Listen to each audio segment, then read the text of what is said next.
пікір қосайыншы. Мына қазақта бір сөз бар. Өлген аруақ жер таңдамайды дейді. Отырып қалған қыз бай таңдамайды дейді. Жалпы Аға, сіз қатты айтпайсыз ба осы? Ау? Қатты батырып айтпайсыз ба? Жоқ, енді еріккеннен жүрмейді ғой. Жоқ, ол былай ғой. Жоқ, күлетін нәрсе емес қой.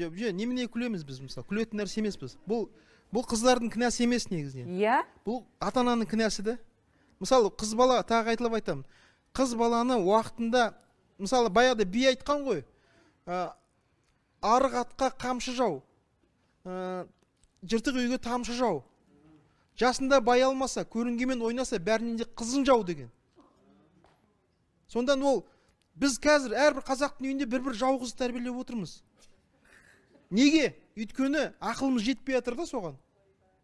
Ақылсыздықтан жасалған нәрседе неге? Ол қыздың еркіне салсан, ол жүре береді. Үйтем, бүйтем. Жалпы мынау Ницше деген немістің философы айтады ғой. Мәдениет дейді. Мәдениет мәжбүрлеуден басталады дейді. Мәдениет мәжбүрлеуден басталады, кейін ол әдетке айналады, әдет мінезге айналады, мінезден тағдыр пайда болады дейді. Сонда ол қызды бұлғандатып еркіне салу дегеніміз ол ақылсыз ұлттардың, ақылсыз адамдардың ісі. Өзі білет деген, ол ата-ананың өзі білет деген сөз, ол не? Ана қазақтың дәрменсіздігі ғой.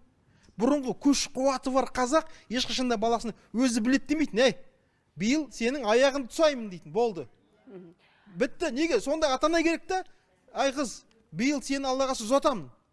Сонда бұрынғы біздің батырлар өз ұнаған жігітке қызын берген, өз ұнаған жігітке қарындасын берген. Неге?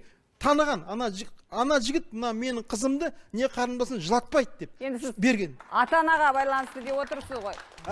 Ата-анаға байланысты деп отырсыз ғой. Енді қарасаңызшы енді. Мысалы, қыз ол товар. Қазір бізге сондай ата-ананың бірі. Жоқ, қараңыз, қыз товар. Мысалы, қазір бір саудагер келіп, мен товарым өтпейді деп, осы судья келіп отырса, ұят емес пе мысалы? Сондан қазір көрерменге орыстар айтады ғой. Орыстар айтады. У вас купец, у нас товар дейді да. Шын мәнде қыз товар. Ал ата-ана ол сол товарды өткізу керек. Ал енді мен товарды өткізе алмаймын деу, ол жаңағы ата-ананың әлсіздігі. Сіз бе қызыңызға товар ретінде қарайсыз ба? Әлбетте. Кез кел. Мен қараңыздар, ана айтады ғой, Құдайдан жасырмаған адамнан жасалмайсың, сөзсіз бе? Сен ол неге біз товар деген не? Товар дегеніміз қымбат. Мысалы біз айтамыз, қымбаттым дейміз, е? Бұрын қазақтың қызы қымбат болған. Неге? Өйткені шын мәнде үйлену қиын болған. Ал қазіргі кезде біз қымбаттым деп айтамыз.